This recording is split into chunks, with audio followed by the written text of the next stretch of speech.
Reciban todos un saludo. A continuación vamos a revisar la ley de Okun.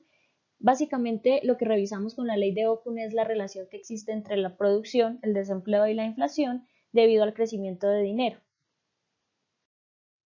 Bien, lo principal entonces para entender las relaciones que mencionaba anteriormente es revisar primero cómo funciona la actividad económica, la cual es estimulada, como ustedes bien lo saben, a través de la política económica, sea fiscal o sea monetaria. Principalmente nos vamos a enfocar en el crecimiento de la oferta monetaria, pero lo que ocurre es que cuando estas políticas son expansivas, como bien ustedes ya lo saben, esta política expansiva genera un aumento del ingreso. Y sabíamos entonces anteriormente que el aumento del ingreso lo que lleva es a un aumento del empleo y por tanto ese aumento del empleo a una disminución del desempleo. Ahora bien, posteriormente, como vamos a ver en la ecuación más adelante, pero me aproximo acá un poco, la ley de Okun nos permite ver cómo la tasa de crecimiento de la producción genera una disminución de la tasa de desempleo. Así que recordando entonces, un aumento de la oferta monetaria conduce a un aumento de la producción, del ingreso, ese aumento del ingreso a un aumento del empleo y por tanto a una disminución del desempleo, que es lo que estaríamos viendo en la ley de Okun. Y posteriormente encontramos acá en la ecuación de la inflación, como señalo en este punto, que el desempleo genera una variación en la tasa de inflación, es decir, que un aumento del desempleo conduciría a una disminución de la inflación, pero en el ejercicio que estamos haciendo a nivel de análisis, decíamos que el aumento de la oferta monetaria conduce a un aumento de la producción, un aumento del empleo, disminución del desempleo y por tanto que esta disminución del desempleo llevaría a un aumento de la inflación. Por tanto, estas son las tres relaciones que intentaremos revisar durante este tema, las cuales básicamente nos llevarían a la conclusión de que todo aumento de la oferta monetaria conduce a un aumento de la inflación, pasando por estas tres relaciones.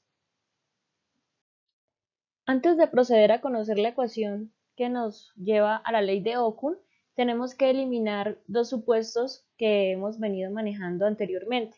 La primera es que toda unidad de producción genera una unidad de empleo.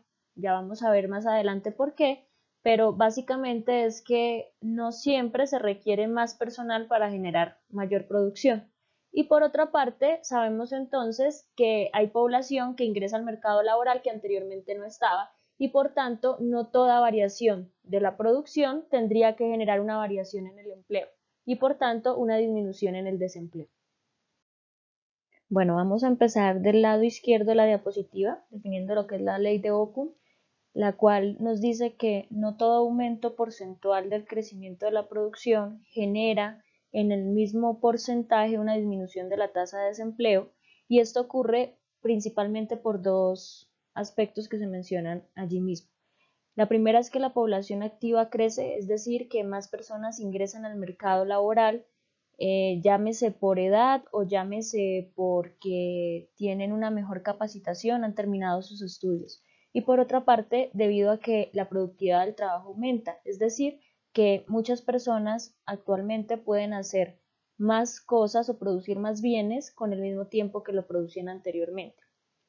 Pasamos al lado derecho de la diapositiva donde podemos ver la ecuación que nos representa la ley de Okun, la cual está compuesta por tasa de desempleo, el coeficiente beta y la tasa de crecimiento de la producción. Bien, estas variables no son desconocidas para nosotros parcialmente.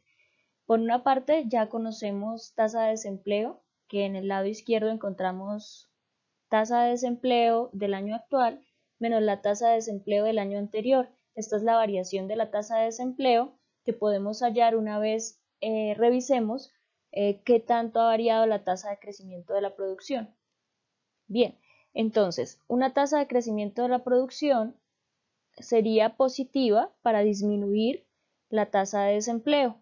Esta depende del coeficiente beta que está señalado en azul y la cual es negativa debido a que a mayor tasa de crecimiento, menor tasa de desempleo. Es una pendiente negativa. Abajo podríamos ver que este impacto que tiene el coeficiente genera la variación o como su nombre lo dice, el impacto que podría tener el crecimiento del producto para lograr disminuir la tasa de desempleo. Es decir, si este coeficiente toma un valor de 0.2, solo lograría en un aumento del 1% del crecimiento de la producción, podría disminuir solamente el 0,2 del desempleo, mientras que si este fuera de 1%, entonces tendríamos que un aumento del producto en un 1% disminuiría en un 1% el desempleo. La razón la vamos a ver en la siguiente diapositiva del por qué no ocurre en la misma proporción la disminución del desempleo cuando aumenta en un porcentaje la producción. Bueno, anteriormente se decía entonces que la tasa de crecimiento no necesariamente refleja en el mismo porcentaje una disminución de la tasa de desempleo. Ya eliminamos un supuesto fundamental y es que no toda unidad de producción genera una disminución de la tasa de desempleo en la misma unidad. Hay dos razones fundamentales, empiezo de la parte derecha de la diapositiva, y es que las empresas normalmente podrían seguir produciendo con el mismo número de empleados, es decir, podríamos mantener al mismo vigilante, la misma persona de talento humano, la persona que presta los servicios de aseo, estarían en las mismas ocupaciones sin importar la cantidad de trabajo que incremente en una empresa. Y por otra parte, hay que tener en cuenta que las empresas pueden funcionar con empleados que no necesariamente están trabajando al máximo en su momento y que tal vez en periodos de baja producción se han mantenido pues por temas o políticas de bienestar de la empresa, haciendo que muchos empleados en el momento de que llegue más trabajo podrían ejercer esas funciones adicionales sin necesidad de contratar personal adicional. Entonces, teniendo en cuenta esto, tendríamos que en la economía existen unas tasas normales de crecimiento, es decir, una tasa mínima a la que debe crecer la economía con el fin de mantener el mismo nivel de desempleo. Así pues, la tasa normal de crecimiento estaría conformada, viendo en el lado izquierdo de la diapositiva, revisamos en el cuadro verde que esta tasa normal de crecimiento se conforma por el crecimiento de la población económicamente activa y por la tasa de productividad del trabajo. Es decir, lo mínimo a lo que debe crecer la economía es el número, digamos, o porcentaje que crece la población. Si la población creciera, por decir, en un 1%, y la productividad estuviera en un 1%, la tasa normal de crecimiento de esta economía es de 2. Cuando crece por debajo de un 2%, en este ejemplo que doy, tendría mayor desempleo. Para poder lograr disminuir el desempleo, entonces tendría que crecer por encima del 2%. Es decir, para crecer debe estar por encima de la tasa normal de crecimiento y de esa manera lograría disminuir la tasa de desempleo. Y en dado caso de que crezca por debajo de la tasa normal, así exista crecimiento del producto, podría generar desempleo. Así entonces tendríamos que la tasa normal de crecimiento, insisto, es lo mínimo a lo que debe crecer la economía para que no se genere desempleo. Ahora bien, para poder dar respuesta a cómo puede aumentar la tasa de desempleo, incluso aunque la tasa de crecimiento de la producción sea positiva, pues sencillamente es porque al crecer por debajo de la tasa normal de crecimiento, se va a generar desempleo, recordando que mínimo debe crecer a la tasa que crece la población económicamente activa y a la tasa que crece la productividad. Bien, vamos a ver entonces una segunda parte del ejercicio, donde ahora, contrario al anterior, me están diciendo que calcule cuál debe ser la tasa de crecimiento de esa economía para lograr una disminución del desempleo en 2%. Entonces, si bien recordamos que en el anterior lo que hicimos fue revisar cuál sería la tasa de desempleo y dónde reemplazar esta variable, tendríamos que UT menos 1 debería ser igual a menos 2 y no igual a 1, porque anteriormente era generar un desempleo, ahora me dicen disminuir el desempleo, por tanto utilizo una variable con un signo negativo anterior, pues a esta. Y sencillamente despejo, menos 2 sería igual a menos 0,4 que multiplica a la tasa de crecimiento del año actual, menos el 3% que es la tasa normal de crecimiento. Sabemos entonces de antemano que para poder lograr esta meta tendríamos que crecer por encima de la tasa normal de crecimiento, que es la única opción que me permite disminuir el desempleo en la economía. Ahora bien, entonces tendríamos que menos 2 es igual a menos 0.4 por la tasa de crecimiento más 1.2. Y tendríamos, al despejar esta ecuación, que menos 0.4 es igual a 3,2, que la tasa de crecimiento sería de 3.2 dividido entre 0.4, y eso nos dice que entonces la economía tendría que crecer en 6.4% para lograr disminuir la tasa de desempleo en un 2%. ¿Qué podemos decir al respecto? Que las economías como las nuestras normalmente estaban creciendo al 3.5, al 3%, incluso cerca al 4%, y que algunas economías como lo son pues China han crecido al 8 o al 6%, pero no son tasas de crecimiento normales para nuestras economías. Así que esta tasa de crecimiento es bastante elevada y lo que se nos puede sugerir es que para lograr esa meta, si un país no puede crecer en esa cantidad, como ustedes se pueden dar cuenta, la meta de los gobiernos es bastante compleja para poder reducir solo un 2% de desempleo. Imagínense ustedes lo que ocurre con nuestros países que tienen unas tasas de desempleo tan altas. No es tan sencillo lograr disminuirlas y por ende lo que se recomienda es dividir esa meta, que aparentemente pareciera ser muy ambiciosa, dividirla en un periodo, por ejemplo, de 2 años. Vamos a continuación en la siguiente diapositiva a intentar revisar qué ocurriría en el caso en el que intentáramos reducir ese 2% en un periodo de 2 años. Bueno, entonces, teniendo en cuenta que no es tan sencillo crecer como veíamos en la diapositiva anterior a unas tasas tan altas, revisamos qué ocurriría si partiéramos nuestra meta inicial en 2. Es decir, en un año bajaríamos un 1% y en el segundo año bajaríamos el restante 1%. Así que nuestra tasa de desempleo que deseamos obtener es de menos 1, una disminución del 1%. Si despejamos nuestra ecuación, tendríamos que menos 1 es igual a menos 0.4, que multiplica la tasa de crecimiento del año, menos la tasa normal de crecimiento, que es de 3%. Eso sería igual a menos 1, igual a menos 0.4 GYT más 1.2%.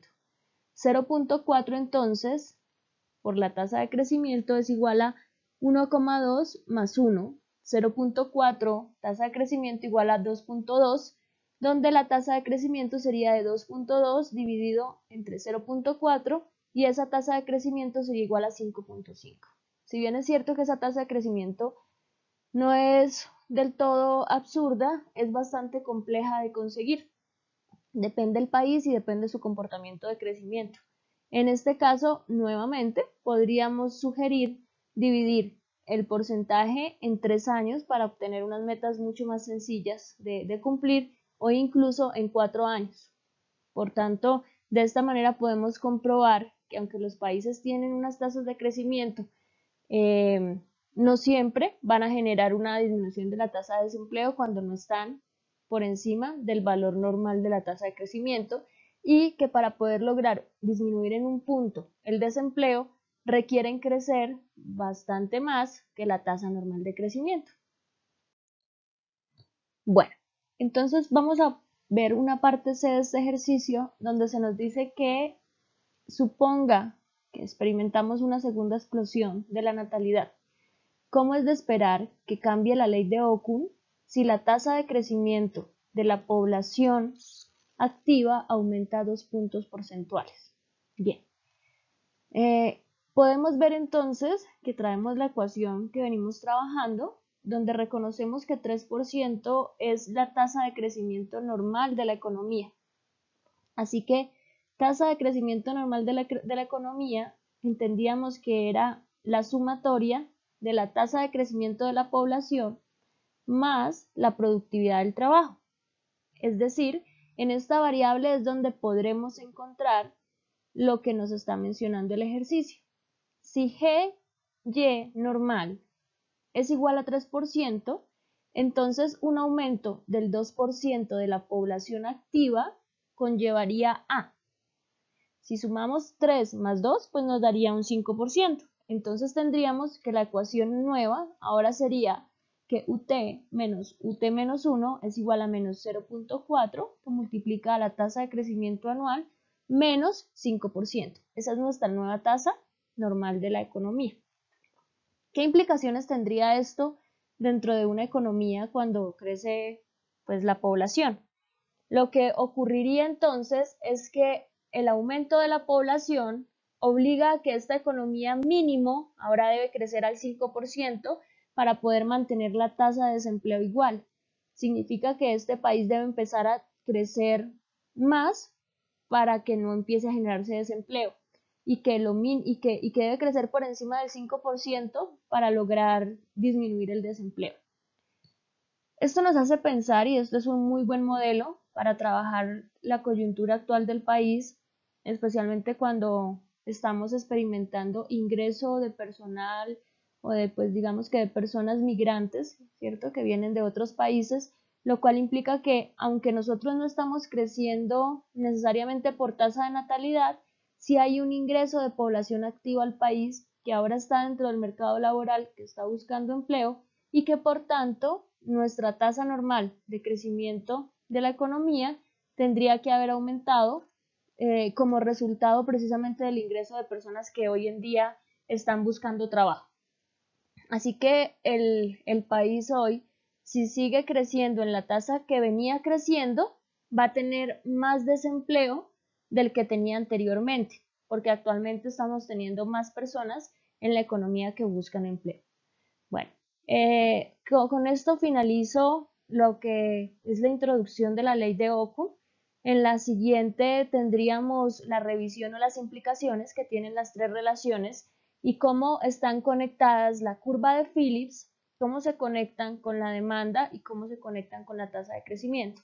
Pero básicamente lo que podemos decir es que ese aumento de la oferta monetaria genera un aumento de la producción que podemos ver perfectamente en demanda agregada y que esa demanda agregada, ese aumento de la producción que genera un aumento del empleo, independientemente de que no sea directamente proporcional, genera una disminución del desempleo que lo podemos ver en la curva de Phillips y como esta curva de Phillips entonces nos refleja un aumento de los precios. De esta manera podríamos ver que estas tres relaciones nos indican que están pues conectadas a través de la tasa de crecimiento que está estimulada por la política estimula la tasa de crecimiento estimula la tasa de desempleo estimula la inflación.